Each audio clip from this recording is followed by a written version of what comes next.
Once upon a time, there was a startup so full of ambition and promise that it made the world sit up and take notice. WeWork, founded in 2010 by Adam Neumann and Miguel McKelvey, had a vision that captured the collective imagination of investors and dreamers alike: to transform how people work. WeWork wasn't just a company, it was a movement. But like so many great stories, the tale of WeWork went from soaring heights to an unspeakable crash. And in that crash, it left behind a massive financial wreckage, a $47 billion disaster. The vision. It all began in the bustling streets of New York City, where Adam Neumann, with his larger-than-life personality, sought to change the way we think about the office. Neumann's idea was simple yet powerful: create flexible, shared office spaces where individuals, freelancers, and small businesses could come together in a collaborative, community-driven environment. It was about making workspaces more human, more connected, more vibrant. The vision was inspiring. And for a while it worked. The name WeWork itself reflected this new philosophy, where the focus wasn't on office space as a commodity, but as something that could nurture a sense of belonging, creativity, and community. Neumann wasn't selling mere office rentals. He was selling a lifestyle. It wasn't just about having a desk, it was about being part of something bigger. They would offer free beer on tap, community events, and a culture that encouraged creativity and flexibility. And in the eyes of the investors, the potential was limitless. By 2015, WeWork had already grown into something bigger than a traditional startup. It had raised hundreds of millions of dollars from venture capitalists who believed that the company's growth could match the scale of the tech giants that came before it. WeWork became a unicorn, a startup valued at over $1 billion. Investors saw the vision and jumped on board, but they couldn't have known what was really happening behind the scenes. Neumann's brash confidence had charmed them into believing this dream would never end. The growth explosion. WeWork was growing at an astonishing rate. Offices popped up in cities around the world, from London to Los Angeles, from Berlin to Beijing. At its peak, the company had over 600 locations across more than 35 countries. The office spaces weren't just leased, they were being designed and branded as part of a larger, cohesive ecosystem. The brand was everywhere, an icon of modern, flexible working. It was cool. It was the place to be. The company was valued at $47 billion by early 2019. To give that some context, that was more than the valuation of many legacy businesses like American Airlines, and close to the value of companies like Hilton and T-Mobile. WeWork wasn't just a company, it was a cultural phenomenon. Neumann became a rock star entrepreneur, rubbing elbows with the likes of Mark Zuckerberg and other tech giants. He was seen as a visionary, a once-in-a-generation leader who could change the world. The media loved him, the investors loved him, and, most importantly, the employees believed in him. But that growth came at a price. The cracks begin to show. As WeWork expanded at an unprecedented rate, some of the cracks in the company's foundation began to show. The first sign of trouble was the company's financials, which were not as impressive as the sky-high valuations suggested.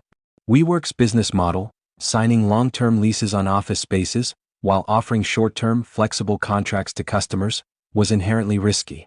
The company was burning through cash faster than it could generate revenue. Then there was Adam Neumann's leadership. While he was a charismatic and visionary leader, his management style was often erratic and unpredictable. Stories of lavish spending, mismanagement, and questionable decision-making started to surface. Neumann's personal lifestyle became intertwined with the company's fortunes. He was using WeWork as a springboard for his own ambitions, whether it was buying a private jet or throwing extravagant parties. The company's branding became more about Neumann than it did about the product. Employees began to question the direction of the company. The culture that was supposed to be collaborative and human-centric became more corporate and detached. Some former employees claimed that they were pressured to work excessively long hours, often to the detriment of their personal lives. It seemed that the dream of creating a new world of work had turned into just another tech startup obsessed with growth at all costs. The inevitable crash. As the company geared up for its highly anticipated initial public offering (IPO) in 2019, the true scale of the problems came to light. WeWork's S-1 filing, the document companies must file when they go public, was a wake-up call for many. It revealed staggering losses, poor governance, and Neumann's questionable business practices. One of the most shocking revelations was that Neumann had taken out millions of dollars in personal loans from WeWork and had even trademarked the name, We, in an attempt to profit from it personally. The IPO, which was initially expected to raise billions of dollars, was a disaster. Investors quickly turned on the company, and the valuation of WeWork plummeted from $47 billion to less than $10 billion in a matter of months. The company's leadership was forced to reconsider their strategy, and Neumann was ousted as CEO in September 2019. He walked away with a $1.7 billion exit package, despite the company's implosion. WeWork's fall from grace wasn't just about bad financials, it was about a fundamental misunderstanding of what made the company great in the first place. WeWork wasn't just about renting office space, it was supposed to be about creating a culture of collaboration, creativity, and human connection. But the reality was that the company had lost touch with that vision, and its rapid growth had outpaced its ability to deliver on its promises. The aftermath. The fallout from WeWork's failed IPO was felt far beyond Wall Street. The company's investors, many of whom had put billions of dollars into the business, were left with massive losses. Former employees who had been promised a piece of the company's success were left with nothing. The world had witnessed the rise of a startup that was destined to change the world, and then the painful crash that followed. WeWork's story serves as a cautionary tale for anyone caught up in the hype of the next big thing. It was a story of ambition, greed, and hubris, where a vision that could have changed the world ended in failure because of a few fundamental mistakes. The company's fall wasn't just about a failed IPO or a bad business model. It was about a lack of accountability, poor leadership, and an inability to adapt when things went wrong.